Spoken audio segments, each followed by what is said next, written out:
1900 a plant, a factory, on the site underneath the strip mall that's being redeveloped right now. That made gas, the kind of gas we now get from natural gas wells, was used to be manufactured locally from petroleum products and coal. So a very messy process, and most of those plants release a fair amount of contamination into the ground where they stood. And that contamination can last a long time in the environment. And as a matter of fact, this plant's been gone for close to 100 years. And some of what they left in the ground is still there.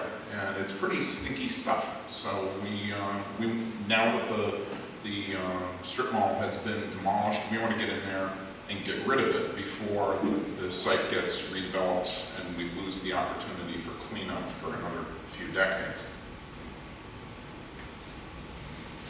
I'd like to emphasize neither National Grid nor New York State DEC controls the redevelopment of the site. As you're all familiar with, that is a matter of local zoning, and even if we had an opinion on it, our opinion would not be relevant because it's not our call. However, once we find out that redevelopment is going to take place, that's our opportunity to come in and clean up the site that's underlying. Statewide, we have about somewhere around 227 manufactured gas plants that we know about. We suspect there might be another couple dozen that we haven't found yet. Most of those are the undiscovered ones. Most of them are in small towns in the state. But to give you an idea of how widespread this industry was and how many MGP sites there are, virtually any town in upstate New York that had more than 10,000 people in it in the 1900 census, virtually every one of those little burgs had at least one gas plant, and many had 2 or 3. The city of New York had something close to 100 at various times. Not all 100 of them were running at the same time, but there are quite a few of these sites out there. The contaminants that are left behind, some traces of the petroleum that they used to make the gas, but mostly what they left for us was a black, oily liquid called coal tar, which is unfortunate. It's an unfortunate name because in this case it wasn't actually made from coal. And when people think of tar nowadays, they think of tar as something you put down on a road. It's something really gummy and sticky. Well, tar from a chemical standpoint is any black, grungy crud that's left over in the bottom of the reaction vessel. And that's what this coal tar was. It has the consistency of used motor oil. It even smells a little bit like used motor oil. But there's one big difference, and that is that it doesn't float. Virtually all of the petroleum products that you're familiar with in everyday life float, and if they sink into the ground in a place like this where the water table is only a few feet down, they don't go very far. They go down, you spread out on the water table, and you wind up having to skim it off the water table. Here, the stuff kept going to depth. And some of that tar has been found many tens of feet below the ground surface, beyond the limits of what we can practically reach, either with excavation or with any other technology that we know of. So there will be some tar left behind at depth. What we're going to kick off here is an excavation down to, in places 15 to 20 feet down. And we're going to get the stuff that's the closest to the ground surface, the stuff that could cause problems in the future. And by the way, we're also getting most of the contaminant mass, because it shouldn't come as a surprise. Most of the tar that was released, you find most of it right in the neighborhood of where the releases took place. It's only a relatively small amount that drifted downward and off-site.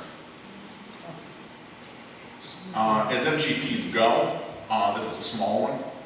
There are some true monsters in Brooklyn on the waterfront and along the Lawrence Canal, and I'm involved with those also, very heavily involved, as a matter of fact.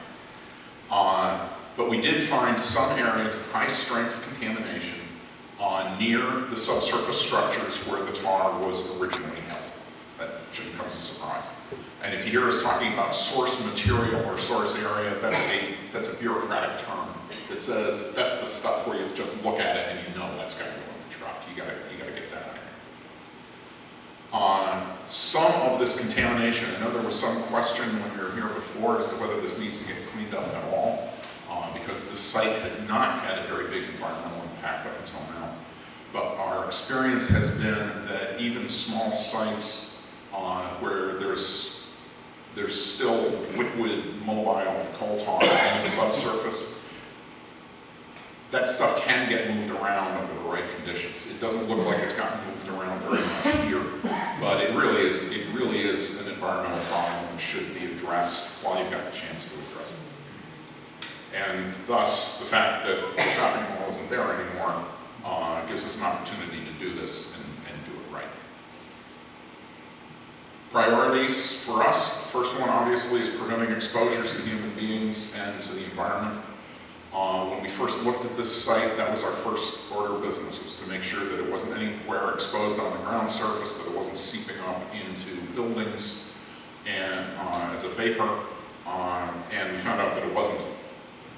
Our second priority is to get rid of the source areas, get rid of the material that is the most capable of impacting future residents, or if somebody changes development or does something extraordinary next door.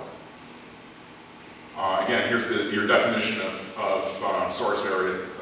Stuff that has the possibility of migrating in the future, something that is contributing to groundwater contamination or soil vapor contamination.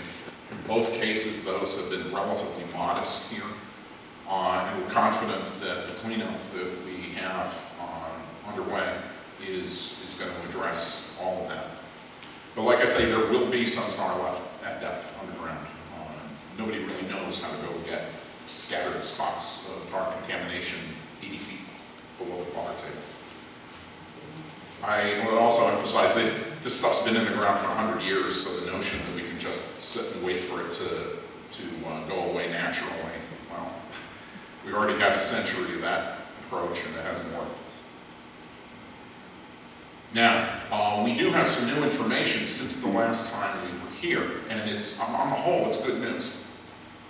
I'll show you a map here in a minute, but when I first came here, we identified 3 zones of contamination, one of which was a large diameter former gas holder foundation. And when you do MGP cleanups, I've been doing these for 20 years now, gas holders are the first things you look at, because those are typically the place that have the most tar and they're the most likely to leak. At that point, the CVS drugstore was still sitting over most of that gas holder. And we drilled a couple borings around its perimeter, found contamination, and reached the thoroughly logical conclusion that, yeah, that's another one of those gas holders, it's got to come out. Well, once the building was demolished, we got to go in and do some more. I say we, this is National Grid under our direction. We got to go in there and drill more closely spaced borings, and we found a surprise, which was that the gas holder itself really isn't all that contaminated. And consequently, the volume of soil that needs to be excavated in that area is considerably smaller than it was. And that's good news, because that means that the excavation work can be done more quickly. That said, that it doesn't actually shorten the schedule all that much, but it does shorten it somewhat. But it obviously means fewer dump truck trips and fewer loads of sheet piling coming into the site. And it really is good news in terms of minimizing community impact during remediation. This is the map I showed you the last time.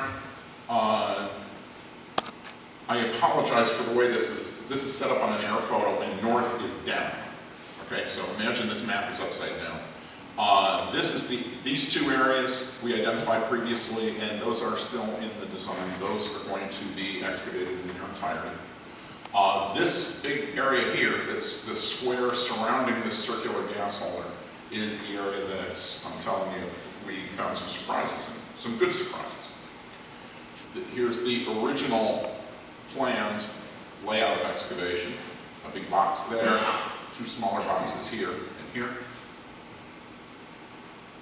This box is now replaced by 3 very targeted excavations, because all of these other barns came back clean. And it's just silly to inconvenience you folks and cost National Grid lots of money and cause lots and lots of extra truck traffic to dig up something that doesn't need to be dug up. So, like I say, we view that as very good news. So the 3 areas, the 3 things remaining, the northern gas holder, 3 hot spot excavations. The rest of it is pretty much the same thing that we talked about previously. We noted earlier that the excavations are to be conducted under what's called a tent, which is it's a lot more than a tent. I'll show you some pictures of it. It's a temporary fabric building, basically metal beams erected and covered with a flexible heavy-duty fabric. The point of that building is to contain odors. You put air handling equipment on the outside that draws air into the building so that, for instance, when the door opens and the dump truck goes out, you don't get a waft of smelly air moving out into the community. You get a waft of clean community air coming into the building. The smelly air inside the building gets treated and discharged through carbon filters. This is the approach we've been using, and basically everybody else uses also for cleaning up MGPs. We were pioneers in developing that, and it has proven highly effective. Ma'am, I'll get to you in a moment.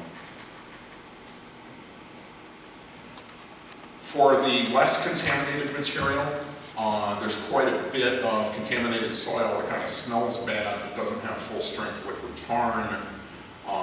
And National Grid came up with an approach for treating that material in place, what's called in situ treatment.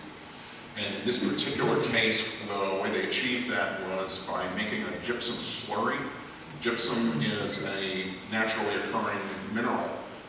You know it as the material that's in the wallboard in this building, and probably the wallboard in your apartment as well. It's a relatively soft, easily ground material. You can make a slurry out of it that has the consistency of a milkshake. And you inject that into the ground in a bunch of different places. It dissolves very, very slowly, and it provides nutrients for the soil bacteria that are living in the soil already to digest and destroy the contamination that surrounds the heavily contaminated zones.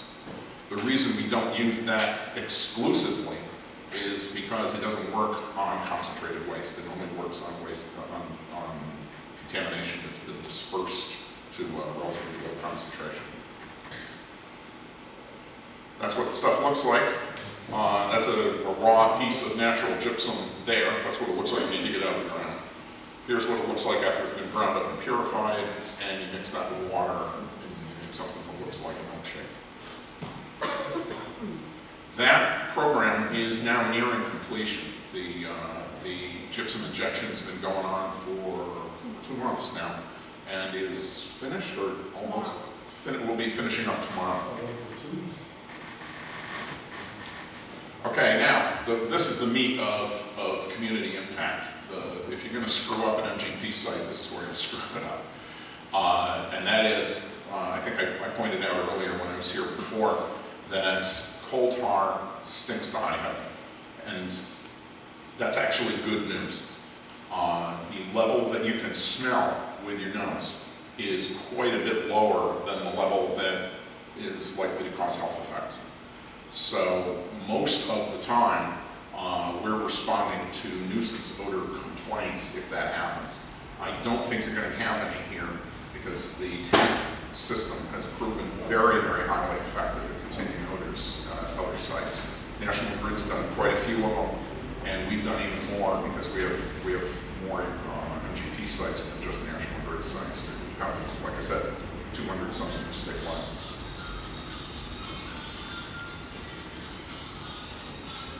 How do we know that this is working? There's 2 different kinds of monitoring that we're going to be doing here. First, with some really fancy scientific instruments that take an air sample every few minutes. In some cases, some of the instruments actually literally read continuously, and they're sending signals back to the job trailer constantly going, okay, this is monitoring station 1, and this is what's in the air going by me today. Those are very good for proving in a numerical kind of engineering way what potentially hazardous vapors were leaving the site, if any.